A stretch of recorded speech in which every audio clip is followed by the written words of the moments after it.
another question for you, Bob. Okay. I'm just very curious today.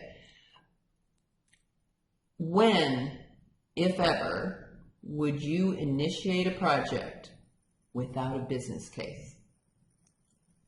Actually, I see a lot of projects that are initiated without a business case because the early stage of the project is a feasibility exercise, right? You're making a determination whether there's a viable project here. So you're taking a project idea and seeing if it's really a valid idea.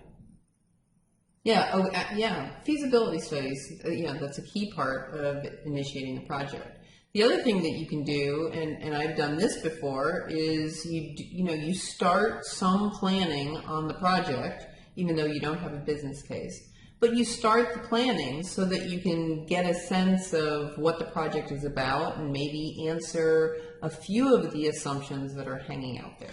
And if projects go through that process and don't end up getting killed once in a while, your organization has a problem.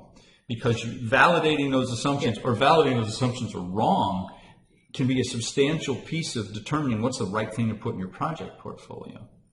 Yeah, that's true. Yeah, because just because a project is brought to the management team doesn't automatically mean it's going to become a project. But the project sponsor has the prerogative to take a risk and to go forward without a business case.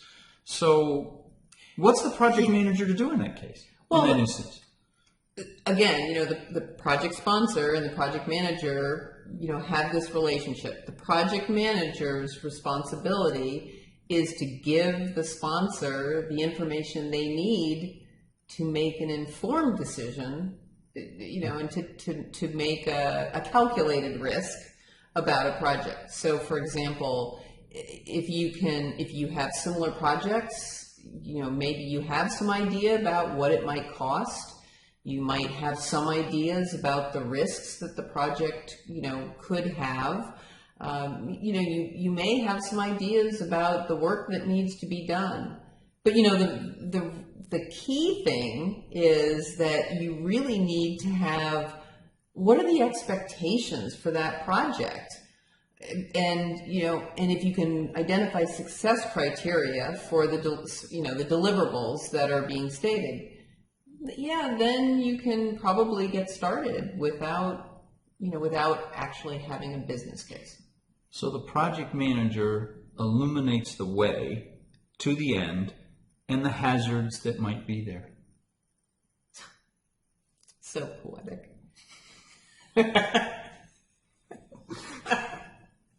Push the stop button, would you?